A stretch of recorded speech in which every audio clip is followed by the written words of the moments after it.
Welcome this evening. We have a very exciting program for you. It's very exciting for me to see we have a lot of regulars that come to this from Winter Park, and we appreciate you hanging in there and coming to these programs and learning. It's quite a treat for us to be able to make these presentations. These presentations are done under the auspice of the Center for Health Innovation, which is housed in the Hamilton Holt School of Rollins College. We have our dean here, Dave Richard. He gives everyone a hello and a welcome. And I want to thank those folks from Florida Hospital and from the University of Central Florida that are participating in this event today. Just a little bit of housekeeping. Those of you that checked in, you could pick up a pencil and a little piece of paper for any questions that you might have. We'll have a series of 3 presentations, and then the panelists will get up here and I'll moderate those questions. We'll collect them and we'll ask the panelists, and hopefully we'll have some lively discussion. That's been the history in the past. So we're looking forward to that. There'll also be, Stephanie will come in, and during the presentations she'll be available if you decide you have a question but you don't have a pencil and a piece of paper. So I want to welcome you. Tonight we're going to talk about transforming health through technology. I want to warn you, your seats are wired. So if you don't have the appropriate response, we'll be sure that we'll make you respond correctly. Our first speaker tonight is Dr. David Metcalf, and if there's a way he can get an electrical response from the audience, he'll find a way to do that. Dr. Metcalf comes to us and serves as the director of the Mixed Emerging Technology Integration Lab at the University of Central Florida's Institute for Simulation and Training. By the way, you were in the news today, or your lab was in the news, this training center was in the news. It's very exciting what they're doing. He's going to talk to you about innovation in health. And how many people here have a Fitbit on? Whoa, how many people here have a machine at home that you run on, or you step on, or you do something to? Okay, all of that's health technology, but it's even more exciting than that. And I can't even begin to explain it because I don't understand the engineering terminology. So please welcome Dr. David Metcalf from the University of Central Florida. Thanks, Chad. And thanks for the invitation. Thanks for our host, our neighbors here at Rollins. It's great to come down the street and see how the neighborhood is growing, too, and that's exciting. Thanks for our sponsors as well, too, like the Winter Park Health Foundation and others that have so graciously brought us together. So one of the things that I wanted to do is kind of have you fasten your seatbelts and be ready for a speed tour of sorts, trying to give you some idea of what's coming at us fast and furious in the way of technologies that are associated with health and healthcare. So I wanted to also, though, share with you a little bit of what's been going on down the street, too, in terms of some of the latest and greatest things. How many of you have a mobile phone in the room? Let's do that. Well, how many of you think of that as a health device? Some? Okay. Yeah, it's amazing what's starting to happen with the simple free apps that we can get for our health. And then at UCF, we have our new med school. So one of the things we're trying to do is to also use mobile technology, simulations, and a host of other technologies, games, to try and make our learning experience for our students better, to make it stick. This huge amount of medical information that's coming at them, how are they going to assess it, use it, prioritize it, and make it so that it's available for you, and I'm going to say a word here, the health consumers. So you don't have to be a patient, because who wants to be a patient? Anybody want to be a patient? No. Health consumers, that's how you look at activating your wellness, prevention strategies, and the things that we all want to know to live a happier and healthier life over time. But let me start by telling you, without a commercial, just a little bit about what's going on at UCF, too. So UCF is the largest undergraduate campus in the nation now, and the second largest overall if you count graduate students. We have a lot of people doing technical, in the technology areas, especially computer science. A lot of people designing games. Some of the best game design is done here in Orlando with Electronic Arts right down the street and others. And we get to benefit from that by both training the next generation of people that are going to do that job, and also by having some of that skill here in the Central Florida area. Our institute is the Institute for Simulation and Training. So we get involved in a lot of different areas, but one of the my favorite ones in the past few years has been, as we launched the College of Medicine, our team was the ones who helped put together some of these advanced information technology systems, some of the simulations, some of the mobile technology that will make the learning experience better for our students. We sit in a little research park that is surrounded by the military too, and that's where a lot of our funding comes from. And you wouldn't necessarily think about it in terms of medical, but the amount of medical research that the military does rivals any group across the world too, because of the number of disasters they respond to. Of course, we know about war and other things like that, but there's a lot more to it than that. There's a lot of life-saving that goes on there and a lot of life-saving research. So we're pleased to have them as a partner that some people don't think of in our community as much as maybe we should, because they're all around us, they're serving us, and they're serving the world too on our behalf. So about $5 billion in simulation and training flows through this little quarter-mile research park. And if you think about just that one little research park, that's the largest amount of spending in the whole of the US in that particular area. And we don't think about that community very often when we look around. The other community that you guys are probably familiar with is Medical City, down on the south side of town. Who's been through Medical City? Okay, how about recently? Because you would have seen like 5 new buildings spring up too if you've been down there too. It's pretty amazing to see what's going on with the largest VA hospital having opened already, and in a soft launch area, the VA hospital. Our own med school, the University of Florida Pharmacology School, a lot of our other partners, the new Gateway buildings that just opened up with Florida Hospital and UCF in them for their clinical practice. And one of our goals is to see how we could take this emerging community there, the community here, and the community at UCF, and start to merge those and have them actually work closely together. So that's some of the things that we're pretty excited about that are going on in the community right now. Our particular laboratory, as I mentioned, we do a lot of things with mobile and games and simulations and kind of the fun stuff, make learning a little bit more fun.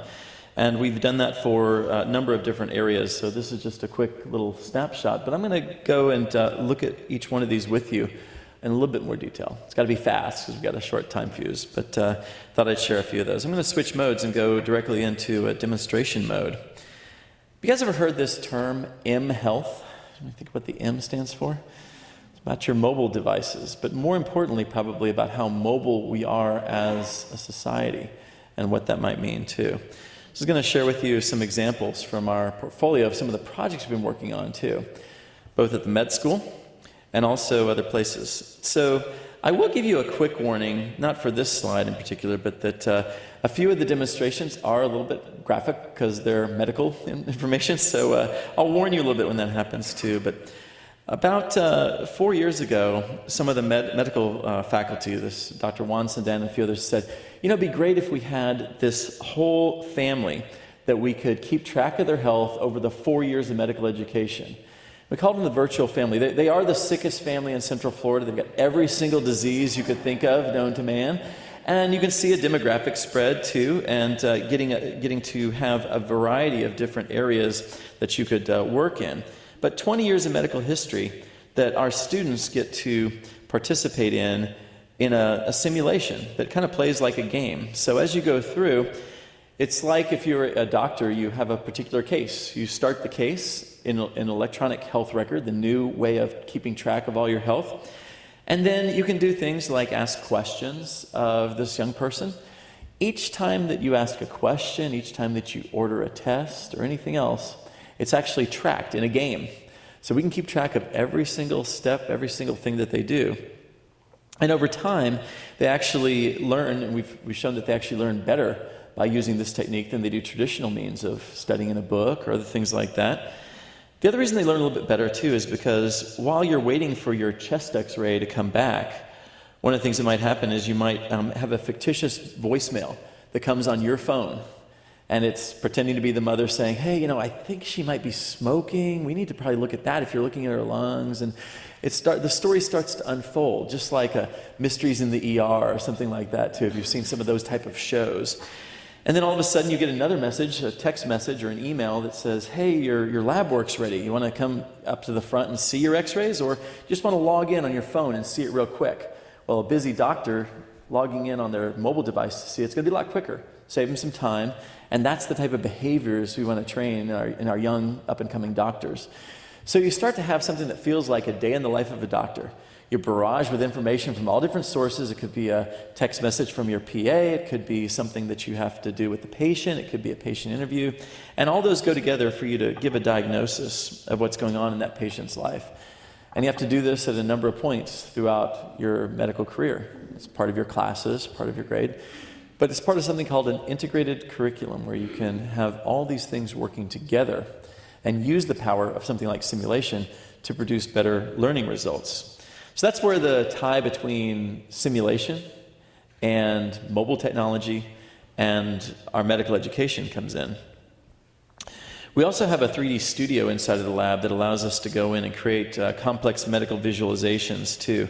So if you need to find something that's very hard to find, you can go semi-transparent in the skin and be able to see exactly what you're looking for in there. There's also things that you can do with 3D that you can't do with a person, or in this case, a fetus, without causing harm. So we're trying to do some of those things for medical education and visualize them, make them easier to see. This is the first time that the fetal cardiac system has ever been reproduced accurately. So what you're in right now is actually an example of one of the types of textbooks we have. So the textbooks are full of these demonstrations and these interactive elements too. So what we did right here is we actually have a 3D scanner that allows you to go in and capture anything right in front of it too. So it has lasers that go and do pinpoint accuracy. So in medical education, you have these actors that come in and pretend like they have some type of disease for the students. They're called SPs, or standardized patients. The standardized patients, it used to take a long time to try and have them, and there's a lot of cost to it, but now we can have standardized patients, real people that come in, and we can also have VPs, virtual patients. And this shows an example of how you can have a virtual patient, and within just a matter of a couple of hours, which used to take weeks to do, we can go and have something that is clinically accurate for our particular standardized patients. So you can see the pictures of them. So this particular gentleman, he's patient B. He's actually had a stroke in the past. So you can see the palsy in his face. His avatar has that exact same palsy, down to the exact clinical information on there. And this particular lady, I don't know if it'll show up on the screen, but if you look closely, you can see the exact same freckling pattern. You could even do a melanoma scan on our avatar. And this gives our students a chance to practice over and over again, even when we can't afford to have standardized patients, or the actors and actresses are not available. And we can do that all really, really quickly now, and then have it right there available to you on your phone, or in this case, your iPad, or anything else too. So it becomes an app for your education. This is something that might be kind of interesting too. This is a camera array that when you take one picture with these, it actually goes and creates a 3D model of whatever you've put in front of those cameras in nearly an instant. So it becomes even quicker too. So this is, have you ever used clip art for anything? This is faster than clip art, but with truly clinically accurate data. And it can even just be dragged and dropped onto your phone. This is how easy we're trying to make it for our physicians, the people that design instruction, and our students. So we have this little program that we affectionately call Apps in an Hour that allow you to kind of drag and drop these type of advanced medical things, and just drag and drop them, and all of a sudden you have an app. So it doesn't take the rocket science that it maybe used to even a few years ago to go and build these things. Not everything's easy, but you try and make the things as easy as possible so that doctors can focus on being doctors, or clinical educators, and don't have to focus on all this techie stuff and all the gadgetry and things. So we can also simulate motion too, the same way they do in the movies, and be able to have that. So if someone had a stroke or something, you could do what's called a gait analysis and see how their walk is, and try and help with that with physical therapy. We can do that about 10 times cheaper than we used to be able to using these same technologies. Now here's where, if you're grossed out a little easily, you might want to turn your head away or close your eyes for a few seconds, but that usually tempts people to watch the whole thing. But if you give us a CAT scan or MRI, in less than 10 seconds, we can turn it into a 3D model of the inside of the body. Everything I've shown you so far is the outside of the body. So this is the same thing that you'd have on a $2 to $4 million system. We've done this for less than $10,000 in our laboratory. and made it so we can take this type of medical imagery that's photorealistic and drag and drop it into individualized books for each of our students. Or better yet, take it across the globe, as we have a global health mission too. This type of technology has been used in places as far away as Rwanda, Uganda, Kenya, closer to home in Haiti during the disaster, and really trying to help people in our local community, but also in faraway places too. And best of all, we can take these models, and thanks to a generous donation from Florida Hospital too, we actually have all of our cadavers in our medical school scanned every term. So they scan the cadavers inside of an MRI or CAT scan system, and then we can take that, and if the young med student is actually working on a cadaver in the morning, we can drag and drop the imagery from that exact cadaver into this electronic book that you're seeing here. So if the spleen is actually enlarged by 5 millimeters on what they were working on in the morning, it's enlarged by 5 millimeters in the afternoon when they look at their textbook. We give a different textbook to each of these 4 or 5 students, so that's a way to do this thing we call mass personalization. How can you have a very personalized experience and better transfer the learning of what you have in a book and what you have right in front of you in real life and do those type of things? So we think that there's a lot to that as a trend, because everything else in your life is personalized, whether it's your social media, whether it's maybe keeping track of your fitness, for those that were saying you have Fitbits and other wearables. Why not our education? And if we can lead the way with medical education, that's somewhat we'd like to do. And you can take this out with you into faraway places again, and this is actually a mobile app that works on any phone all the way down to a BlackBerry, so you don't even have to have a sophisticated phone. It allows you to have all that clinical imagery that these guys have to spend $2 to $4 million on for these big systems, and have it right there on pretty much any phone. We've made this free for people too, so that it can really be a global tool that people use for 3D. So how many again have something wearable? Let's not just say Fitbit, something wearable that tracks your health. That's a good number. So we have a whole cart of these tools that we've put together to be able to see how they work together, which ones are the best for certain applications, and how you might use them. And then we also put these together in a place that we call our intelligent home. And this is down in Lake Nona. I'm going to actually call up a picture of this for a second too. I think that'll help make it a little more clear about some of the stuff that we're doing. But we have a home that the use was donated to us to be able to go in and have all of these different medical and non-medical health-related devices. So you can go into the home and it gives you a little quick speed tour. You can do a self-guided tour through this area. But one of the things that's in this home is actually something that's called our intelligent mirror.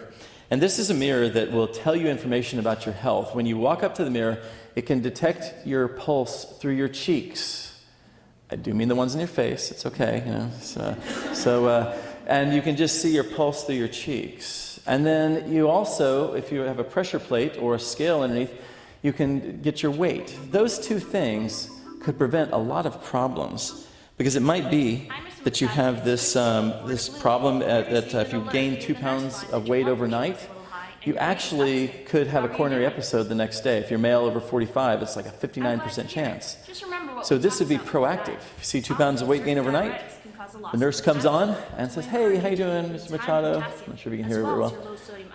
Want to see how you're doing. Maybe you might want to go get checked up or things like that. Preventative, proactive. And these are things that you don't even have to wear anything. It's just walking into your bathroom and having this available to you. So those are some of the things that we're looking at. How can you have your health surround you? And I'm not talking about a sterile medical looking home with all these medical devices that make you look sick. I'm talking about the same normal things that you have, a watch or a treadmill that might have these interactive elements, or in this case, a mirror. And we were blessed with being able to outfit this home with about $100,000 of the equipment. We had a lot of free apps. We had a lot of things like a virtual treadmill, a real treadmill that had the ability to compete with your neighbors virtually. And with this mirror, we had a holographic nutritionist that popped up in your kitchen area. So all sorts of really high-techy stuff. But what we really want to do is be able to bring that down to something that's $200 or $80, maybe even free, that's part of a kit that's on whatever device you choose to carry. So the same thing that you use to communicate with your friends, loved ones, the same thing that you use for information also helps engage your health. And that's really the power of something like mobile technology in healthcare, or mHealth, as we like to call it. So those are some of the examples of some of the things that we're doing now. I've been doing a few other things for the Veterans Administration, helping them to learn more about contagion and control of those things, and also having these virtual environments that you can go in and have their students, who are usually practicing physicians, learn about what the next generation of tools are. So we have an intelligent tele-ICU suite that we've developed with and for them. And this is examples of some of the different images from something like that too. So we're pretty excited about some of these things that are coming about. We're also looking at how the next generation of electronic health records could speed up doctors' work. So instead of, you have a mobile device instead of the big cart, and you can just say and speak into it what problem someone's having, or dictate the notes, and it automatically goes into the record. So we're doing things like that too, also for our military too. And we came up with this idea to do a deck of cards that can even help you with some of those things like Ebola. When the Ebola crisis broke out this last fall, they called us up from the Pentagon and said, hey, you remember those cards that you did for medics? We need some for Ebola. We need them in 6 days. So that absent an hour concept, we had to go and do checklists for the signs and symptoms. We had to have cards that they could study, physical cards, as well as cards that are on a mobile app, just like some of you have flashcard apps. And then we also wanted to be able to have it be so that when you waved the camera over the particular card or something else that's in the field, it actually launches the right medical information from the CDC automatically. So those are things you can do. It's called augmented reality. These are some of the things that you can do pretty easily now with something as simple as kind of a card-based app that you might see. So we've probably got time for one more. And a lot of the things that we do, we kind of categorize in that area of social good. One of the things I love about Rollins is the commitment that you guys have with your social entrepreneurship program, and some of those, we participate in some of those events too. So things that can help people with anything from heart health, like this app. Here's an example of that in action. You walk into a doctor's office, you see a poster, you wave your camera phone over it, and it automatically launches you into a health campaign. And starts playing a video about hypertension or heart health or something like that. It ties that in. Can give you a tip of the day every couple of days, something like that. And another one that we did with Johnson & Johnson's help to try and help kids learn about nutrition. So this is supernutritiongame.com, but designed sort of like Farmville or some of the Facebook games that you might play, to go in and eat the right foods. So you can solve little neighborhood missions, like you can have an 8 to 12-year-old that comes and helps rescue your cat from a tree or mows your lawn. And if you give them a little tip of $10, then in this game, then they have enough money to get into superhero school, pay their tuition to get into superhero school. It gets for 8 to 12-year-olds, but for your grandkids, other people too. These are the types of things we're trying to do to make education fun for the community and for those around us. So with that, I'll maybe stop the speed tour and let us get on with some of the other team members too that we have tonight too.